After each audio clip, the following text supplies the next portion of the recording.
Hi, I'm Mary Ellen. I'm going to do a guided meditation with you today. I wanted to read something to you first about why you might want to do meditation. This is a quote from Dan Harris on Nightline, and he said, "I had always assumed that meditation was for robed gurus and acid droppers and people who keep yurts in their backyard. But then I heard about the explosion of scientific research that shows the practice has an almost laughably long list of health benefits, from lowering your blood pressure to boosting your immune system to essentially rewiring your brain for happiness." Who wouldn't want that, right? Rewiring your brain for happiness. Okay, so we're going to sit forward on our chair in the posture. This is a majestic posture, a posture of power. You're going to have control and mastery in your life because you're going to control and master your body and your mind. So remember, we're going to contract the muscles from the outer side of the hips to the inner side of the knees. And then we're going to pull our belly button straight up. And then we're going to curl down. Let me get sideways so you can see it better. Curl down like this. And then take your shoulders, lead with your shoulders up, back, and down. And your chin should be level. You should be balanced at this point above the that cradle of the hip cage. We sit in that cradle. That's what it's for. It carries the weight of the body. It doesn't balance the body. It doesn't keep the body erect. That's the muscles in the back keep the body erect, and the abdominal muscles. But that hip cage is there to carry all that weight. So be sure you're sitting in that, so to speak, on that. It is, the body's really mechanically designed very well, we just don't use it very well. So if you sit with that weight over the hips, your shoulders should be in line with your hips, your knees should be pretty much at a 45-degree angle or a little bit more than a 45-degree angle, because remember, you want to be in a chair where your hips are just slightly higher than your knees. This is important to avoid cramps. It's also important to let the energy flow. Energy, breath, life, spirit flowing through us freely. So it's important. Now what we're going to do is notice your breath. At this point, you probably would like to close your eyes. Your hands should be on your thighs, comfortably resting. This pose is reminiscent of the pose of the pharaoh, that statue in Egypt. I believe it's at the pyramids. Never having been in Egypt, I don't know. But there's a statue that we've all seen pictures of. And it's a statue of a pharaoh, and he's sitting exactly like this, and he's barefoot, just like I am, although you can't see that. That's to connect with the earth. Always good to be as close to the earth as you can when you're meditating. It's easy to float up into the air when you're meditating and just kind of drift off, and that's not what we want to do, so we keep ourselves grounded in our feet. So as I said, let's notice our breath.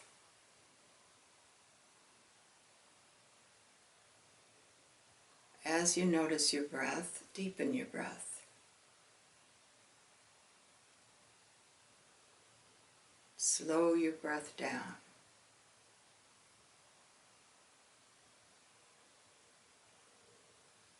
I want you to be breathing from your belly. Your lungs are shaped like a pyramid with the largest portion downward. So you definitely want to breathe from the bottom.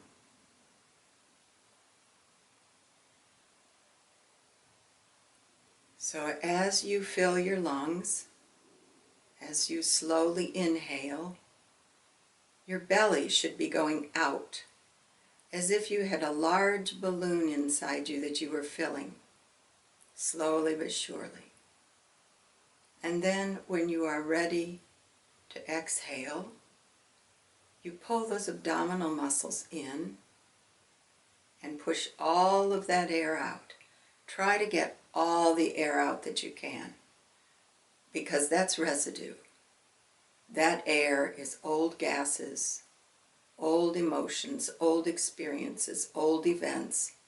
Let it go. Push it out. Then when you inhale again, just let your belly muscles relax, and the air can flow in smoothly as you do that.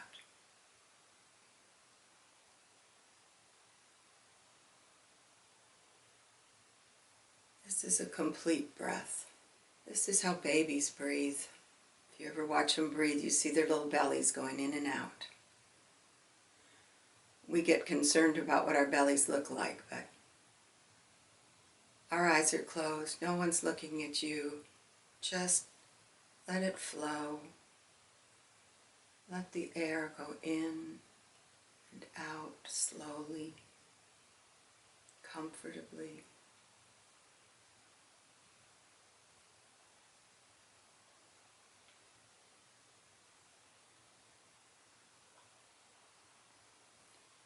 Now I'm going to ask you to search for your heartbeat. Some of you may already feel it in your chest. If you do, my hat's off to you, because that's pretty unusual in the beginning. Many of us spend a long time trying to find our heartbeats. So if you can't find yours, don't be discouraged. Take your right hand and put it on your chest. See if you can feel your heartbeat there with your fingers.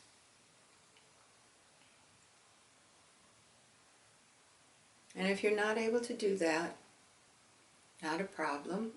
We have another way to do it.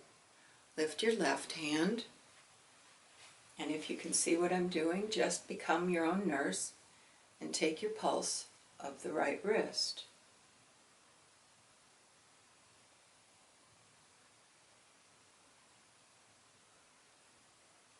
Having trouble finding mine today. There it is. Okay. That's where I can usually find it the easiest. Although after all these years I can feel it in my chest. But if you can't find it there, that's okay too, because there's another way to look for it, and that's with the carotid artery. So take your right hand and put it against your neck, around your windpipe,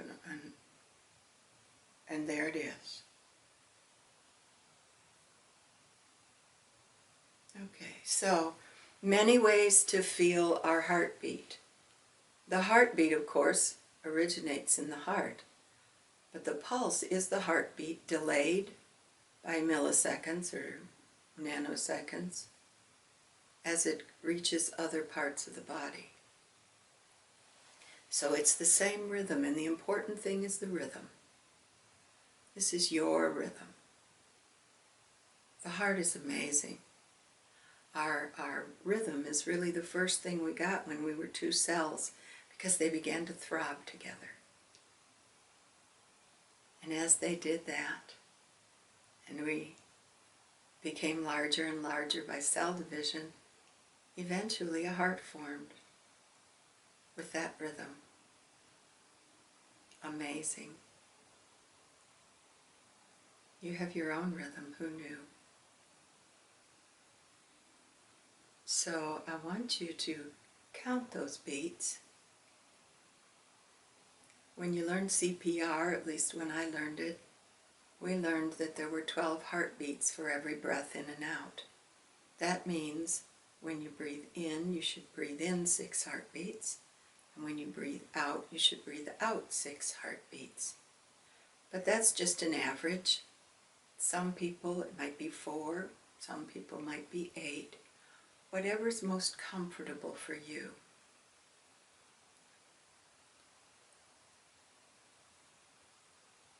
If your back is beginning to hurt, shift a bit. Make sure you're over your rib cage.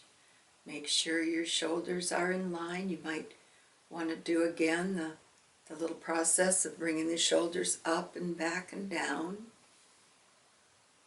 Kind of, and moving your trunk so that you are firmly above the hips, cradled so that all the weight is there. This is important later on when you begin to meditate longer periods. But even on short term, it can hurt your back if you're not doing this correctly.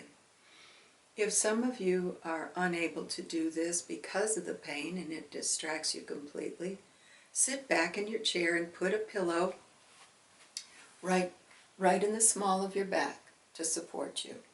And that should help. A small pillow, obviously. That should help. When I first started this meditation years ago, I was having back problems, actually scheduled for surgery. And so I started out laying on the floor with my feet pulled toward my body so that my knees were bent, my feet flat on the floor. That's how I started. We're not perfectionistic here. We just want you to be able to meditate for all those many reasons, physical, mental, emotional, spiritual. There are many reasons for meditation. Many, many benefits from meditation, as I can personally attest. So as you're sitting, you're breathing, you're noticing these three things at all times, one at a time most likely: your breath, your heartbeat, and your posture. Trying to keep all of them in alignment, synchronized with each other. We're working on developing a slow, steady rhythm. A slow, steady rhythm is more powerful than any other rhythm.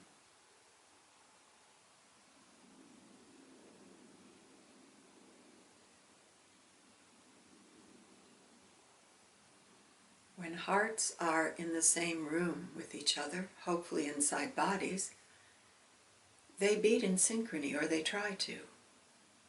As long as we're like within 8 feet of each other, our hearts are trying to synchronize. Isn't that a wonderful fact? There's so many incredibly amazing things about us that we have no idea are happening.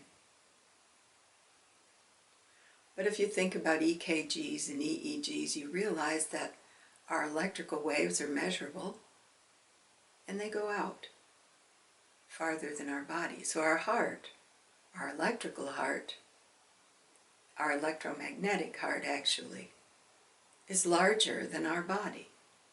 We think of our heart as something about the size of our fist inside our chest, and that's true. That's the center of it. It's the center of our body. It's the regulator of our body. Very important function. So you're going to take over just a little bit of the regulation of your body because you're making your breathing conscious. By this, you're helping your heart to strengthen. In all ways, physically, electrically, and magnetically. We are electromagnetic beings, after all. Our nerve cells communicate with each other electrochemically.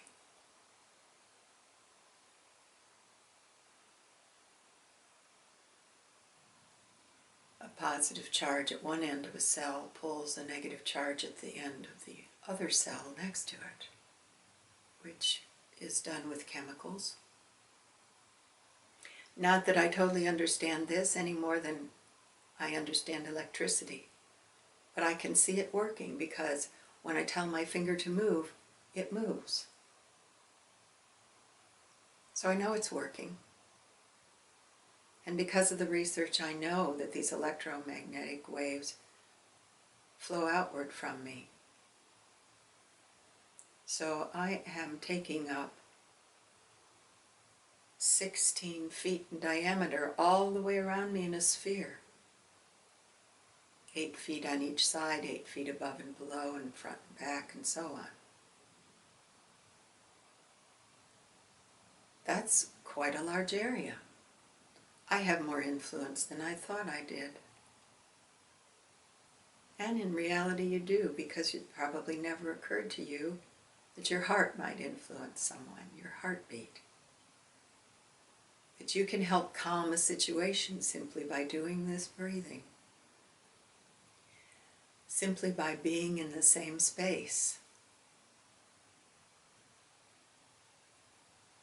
One of the things that we work toward in this meditation is having more effect on our environment than our environment has on us. What a great idea, huh? That you can have more effect on your environment than your environment has on you.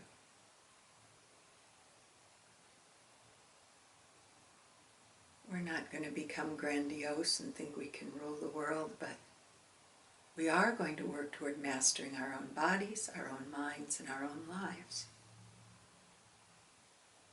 And this is a tool for doing that. We're breathing in and out through our noses. We're doing that so that we stay grounded, just as we are focusing sometimes on our feet to remind ourselves that we're grounded. That Mother Earth is holding us in with gravity.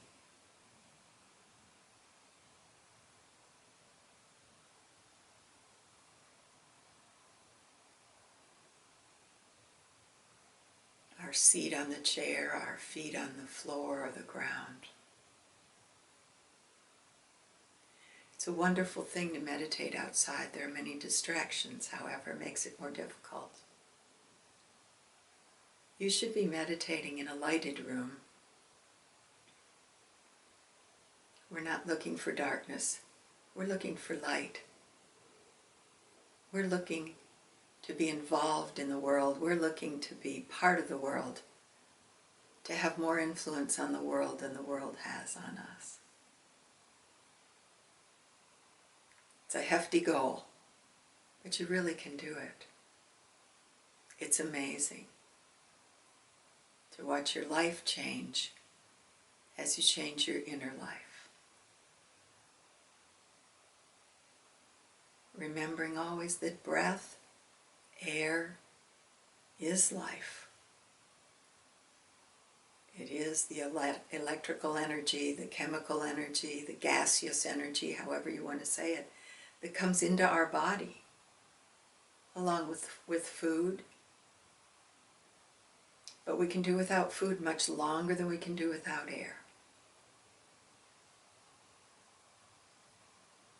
So hopefully you're counting. If you're not counting heartbeats, just count. No problem.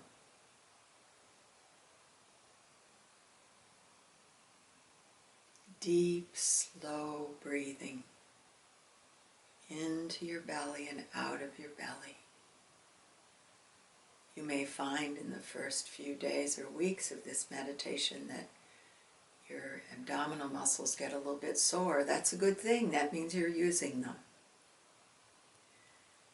Believe it or not, without a whole lot of exercise here, we're building up our core muscles, because we're building up the back muscles by keeping ourselves straight and tall, and we're building up the abdominal muscles with the breathing in and out by using them as a kind of bellows.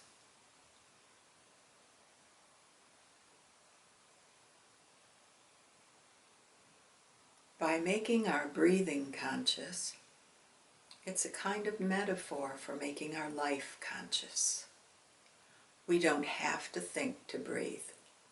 We breathe just fine without thinking, thank heaven. We breathe whether we want to breathe or not. So we don't have to keep it conscious, but by becoming conscious of our breath, we begin to take control of our body. And then by focusing our concentration, our attention on our heartbeat and posture and breath, we're taking control of our minds. And by extension, we're taking conscious control of our lives. It's a bit intimidating, I think, because a lot of times we want to be unconscious. Life isn't always very easy or very fun, but it can be incredibly exciting, invigorating, inspiring, if we take it in and we live it intentionally.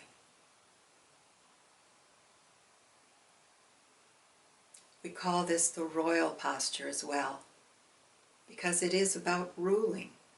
It's about ruling your mind and ruling your body and ruling your own life. Being the king or queen in your own domain, in your own 16 feet in diameter sphere.